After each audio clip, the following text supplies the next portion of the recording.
Good morning, everybody. My name is Elizabeth Mortimer, and I'd like to share with you something special today in my life. When we hear the term special place, we all get a different image that comes to our mind. For some of us, it might be the home we grew up in. It could be a vacation spot.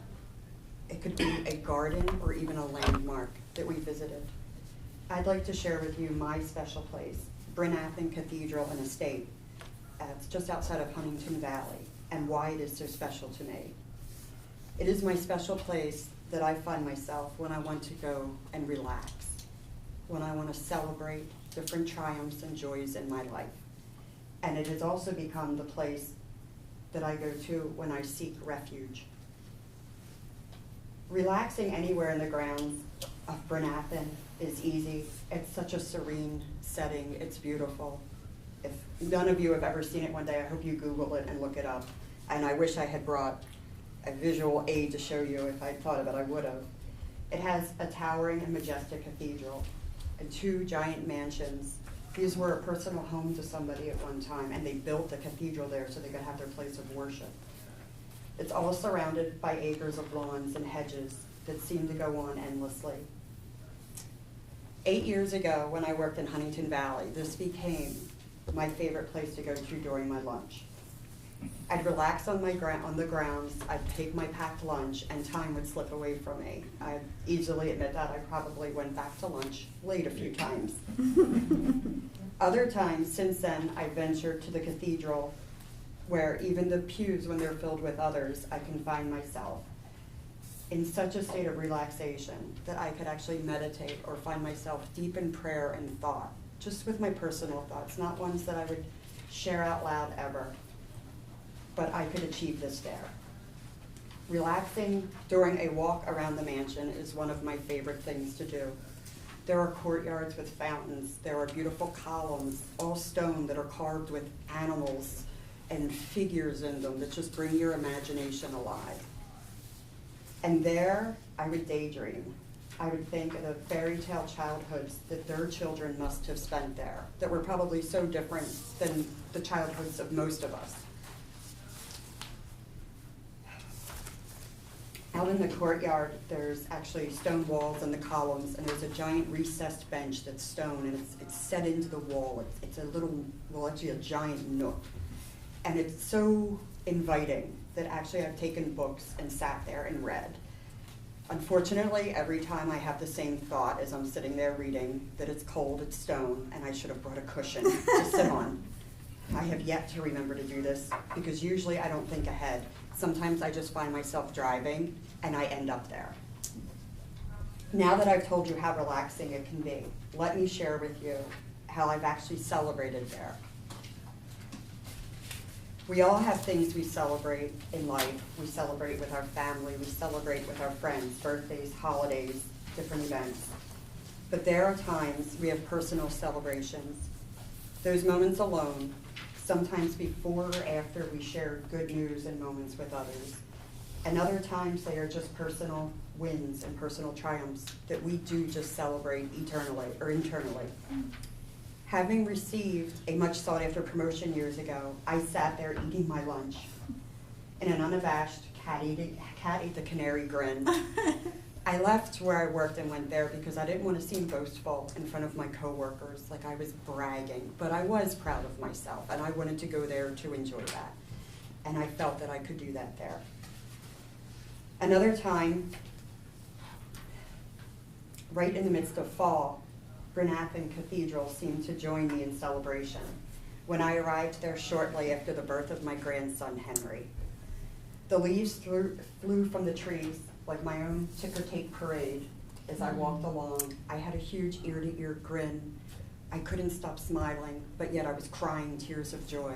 I was so excited to welcome him into this world. And I was already thinking of his first steps, his first words, all his milestones, and the milestone I would share with him one day when I introduced him to Bryn Athyn.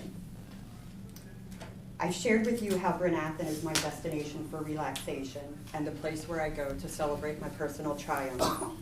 But, as we all know, no one leads a completely charmed life. Life isn't rainbows and unicorns, unfortunately.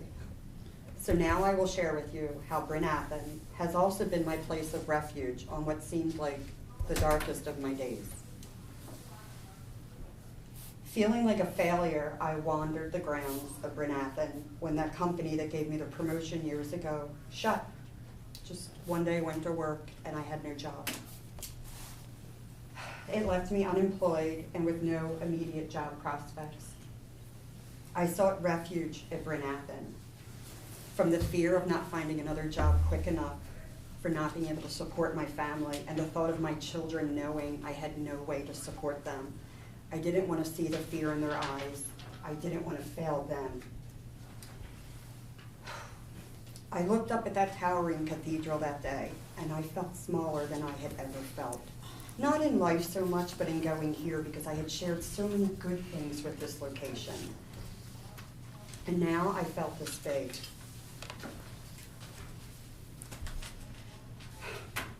And then it reminded me that on all my prior visits were joyous, but not all of them. Some of them were just ordinary days that I just went there. It wasn't always to celebrate. I didn't have all those constant celebrations. They were just the ones that we remember the most. We usually remember the very good highs in life, and we remember the very good lows. And sometimes I think we all take for granted all of those moments in between that are just as important. And I knew then that I would have all those other moments again, that this was not a fateful day. Ironically, just about 3 years ago to today, in fact, I again sought refuge at Bryn Athyn. I was at Holy Redeemer Hospital picking up test results, and there's a sky bridge that you actually walk from the main building to the parking garage. And I had this big brown envelope in hand, and I hadn't opened it yet. And I just about made it to the end of the sky bridge, and I couldn't wait any longer. And I tore it open, and I looked in it, and I just scanned the paper quick, like you do when a bill comes or something. You don't read every word, you want to know the numbers, you want to know whatnot. You want to know the important facts. So I scanned it quickly, looking for the words I just wanted to see. Well, those words weren't there. So I was devastated, and I'm standing on this sky bridge in the middle of March, or yeah, just about March. As I looked out, I happened to see it. I saw them looking at me. They were like a beacon, almost like a lighthouse would be to a sailor. I looked out and I saw the spires from the cathedral at Bryn Athyn, over the treetops in the distance, as if they were calling to me or knew that I would be looking for them. Mm-hmm. And there I headed. I went to the parking garage, I hopped in my car, and I scrambled there as quick as I could. My spirit at that point felt mortally wounded and betrayed by my optimism I had had until I opened that envelope. And that was very devastating. It was fittingly a gloomy day as I drove up the long drive to Bryn Athyn. I wasn't quite afraid yet at this point, and I wasn't quite feeling hopeless, but I was angry. I was very angry. I looked up at the towers of the cathedral that day, and they looked ominous to me also. These towers that always looked inviting and warm looked ominous. In my mind, I laughed and snickered because I'm a quite sarcastic soul. And at this point, I felt like Frodo in Lord of the Rings as he approached Mordor. And that's all I could think of was, I have my envelope, which is like my ring, and I'm on this terrible journey, and it's getting difficult to do. And that is exactly how I felt. I went into the cathedral, and I plopped myself in a pew that day. Normally, I kneel, genuflect, and I didn't this day. I didn't feel it deserved that. I didn't feel I had that to give that day. I felt like I had given enough at this point. My thoughts were hot and they were wicked that day. I will admit that. There were angry words. There were words I wouldn't utter out loud that went through my mind. I thought I had accepted this possibility, but seeing it in black and white suddenly made it a harsh reality. I thought of all the other times I had sat here. I soon realized I was afraid. I was afraid I might not ever have a moment of happiness again, that I might not ever experience any happiness again. I don't know how long I sat there that day. It could have been an hour, it could have been several hours. But it was there that day in refuge from my fear of my own mortality.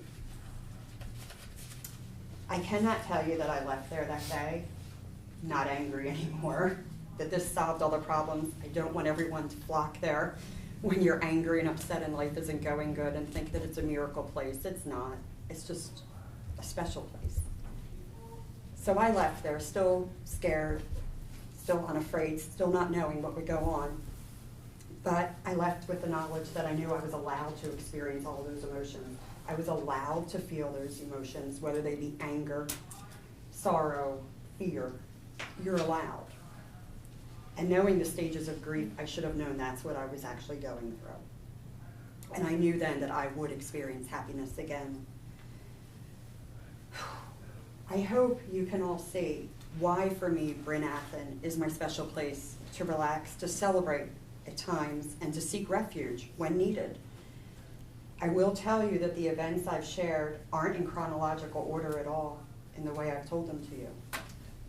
My grandson Henry was born 7 months after that dark day began on the sky bridge of that hospital. I knew I would have happiness. I didn't even know my daughter was expecting at that point. And it was just beautiful joy that I had to look forward to that was unknown. I couldn't see it, but it was there already. I just had to wait for it. I have experienced happiness countless other times right up to his birth. This was just 2 years ago. And I've continued to experience happiness since. I do know that Bryn Athyn still waits there for me no matter what I need. It will be there. And I think I'm going to interject and just add one thing that I left out of my outline. And I left out of this, not because I didn't trust all of you with it. It was because I liked feeling safe in having my anonymity back that I didn't have 2 years ago when I was going through my cancer treatment, when I didn't have my hair, when I started at Bucks. I run into students now that think they've met me before, but then they'll go, "No, didn't you have really short hair?" And I'll say, "Yes, that I did." And they'll go, "Oh, I like your hair so much better like this." And I go, "Me too." So it is kind of comical. So in ending, I wish each of you a special place, all of your own, to go to when you need it. And may you also share my good fortune that I've had, that your days of relaxation and celebrations will outnumber any dark days that ever come your way. Thank you.